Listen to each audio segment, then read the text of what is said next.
Hello medicos, in today's video we will discuss about intrauterine foetal death. तो आइए start करते हैं। Intrauterine foetal death basically foetus का uterus में death हो जाना। बेसिकली कब माना जाएगा? जब फीटस हमारा 20 वीक्स का हो या उससे ऊपर का हो, तब हम मानेंगे कि हाँ फीटस की डेथ हो गई है। और अगर मान लो उससे कम में हुई, जैसे लिखा हुआ है कि फीटल डेथ 8-18 वीक्स मीन्स आईयूएफडी से ना कहकर मिसकैरेज या फिर अबॉर्शन कहेंगे।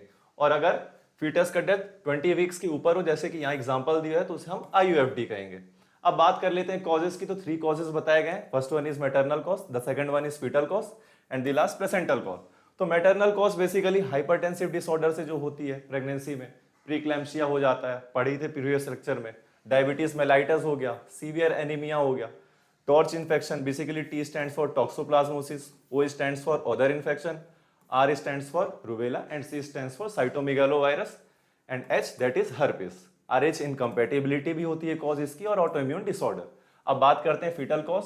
तो क्रोमोसोमल एबनॉर्मेलिटीज होने के कारण या IUGR that is intrauterine growth retardation, means uterus के अंदर फीटस का ग्रोथ कम हो जाना, रिटार्ड कर जाना, और कॉन्जेनाइटल एनोमेलीज के कारण हमारे IUFD कॉज होते हैं। प्लेसेंटल कॉज में बेसिकली प्लेसेंटल एब्रप्शन, जो कि एंटीपार्टम हीमोरेज का ये टॉपिक होता है। कॉर्ड का प्रोलैप्स हो जाना या नॉट लग जाना, मतलब गांठ बन जाना, जिससे होगा क्या, ब्लड ऑब्स्ट्रक्ट हो जाएगा। और द लास्ट कॉर्ड कंप्रेशन। अब बात कर लेते हैं इन्वेस्टिगेशन की। तो इन्वेस्टिगेशन बेसिकली अल्ट्रासोनोग्राफी करते हैं, ये कंफर्मेटरी टेस्ट होता है। और हमें क्या देखने को मिलता है? तो स्पाल्डिंग साइन देखने को मिलता है, मींस ओवरलैपिंग हो जाना स्कल बोन का, फीटस का। अब बात कर लेते हैं क्लिनिकल फीचर क्या है इसकी। तो क्लिनिकल फीचर रहेगी कि फीटल तो मर चुका है, तो एब्सेंस रहेगा फीटल का मूवमेंट, उसका हार्ट रेट नहीं आएगा, तो absence of foetal heart rate sound.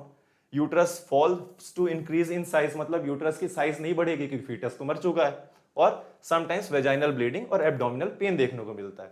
तो हमें मैनेजमेंट क्या करना है? पहली बात तो मैनेजमेंट हमें क्या करना पड़ेगा कि जो फीमेल रहेगी उसको काउंसलिंग करना पड़ेगा, उसके फैमिली को समझानी पड़ेगी चीजें। तो counsel the patient and family. और फिर फीटस को निकालने के लिए क्या करेंगे? इंडक्शन ऑफ लेबर करेंगे। कौन कौन सी ड्रग्स देंगे? ऑक्सीटोसिन देंगे और प्रोस्टाग्लैंडिन देंगे, जो ये क्या करेगा, यूट्राइन को कॉन्ट्रैक्ट करेगा, जिससे क्या होगा, फीटस बाहर आ जाएगा। और पोस्ट एग्जामिनेशन डिलीवरी करते हैं। बेसिकली क्यों करते हैं? कि वापस होने के चांसेस ना हो। जैसे लिखा ही हुआ है कि examination of placenta and fetus और investigate cause to prevent recurrence. I hope आपको वीडियो अच्छी लगी हो। Thank you.